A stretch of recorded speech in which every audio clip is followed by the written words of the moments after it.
Frères et sœurs congolais, lorsque je suis arrivé au pouvoir, le pays était dans une situation de crise.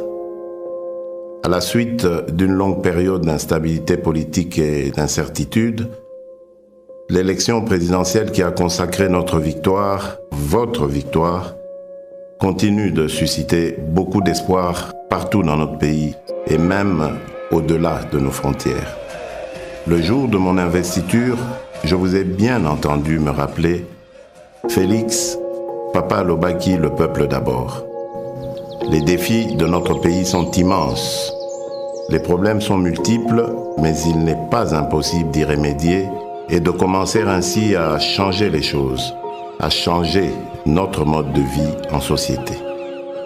Pour engager le changement, dans le contexte politique particulier de la période après l'investiture, nous avons commencé à travailler avec les moyens à notre disposition. Pourquoi ? Parce que face au désir ardent de changement immédiat qui traverse tout le pays, nous avions décidé de ne pas croiser les bras en spectateurs passifs. Pourquoi ? Parce que quand on veut changer les choses, on n'attend pas de réunir toutes les meilleures conditions. Nous avons lancé le programme des 100 jours.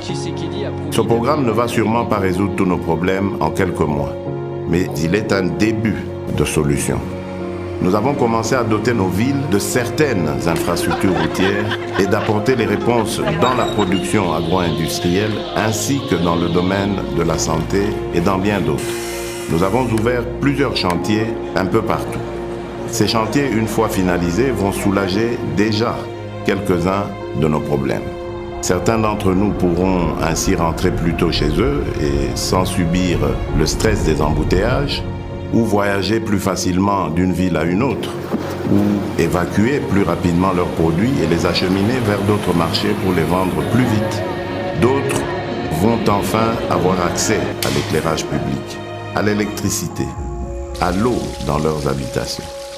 Le programme des 100 jours nous donne la preuve que par notre volonté, seuls nous pouvons trouver des solutions à nos propres problèmes et surtout apporter des changements positifs à notre cher pays. Le grand changement que nous attendons, le changement que vous souhaitez, ne sera possible que si chacun de nous tous, Congolaises et Congolais, adopte la même attitude responsable face aux problèmes et défis qui sont les siens, qui sont les nôtres. Le vrai changement commence par chacun et chacune d'entre nous. Nous devons changer et incarner le changement partout où nous sommes pour que le pays évolue. Aussi petit soit l'impact de l'action que vous pouvez prendre là où vous êtes, elle reste importante pour atteindre l'objectif, le changement.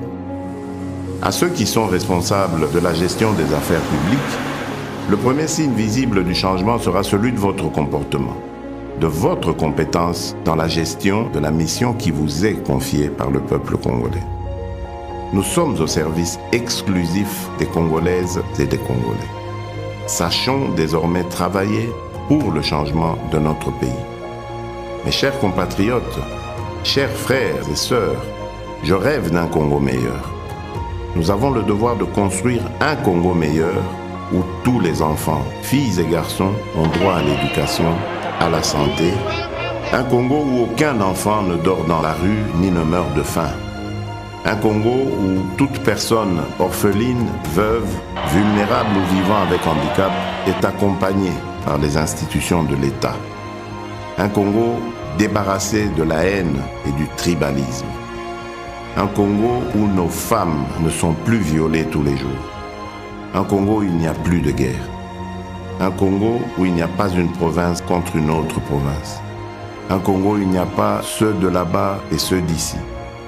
Un Congo où il n'y a pas ceux d'une église contre ceux d'une autre église. Un Congo où il n'y a pas un camp politique contre un autre.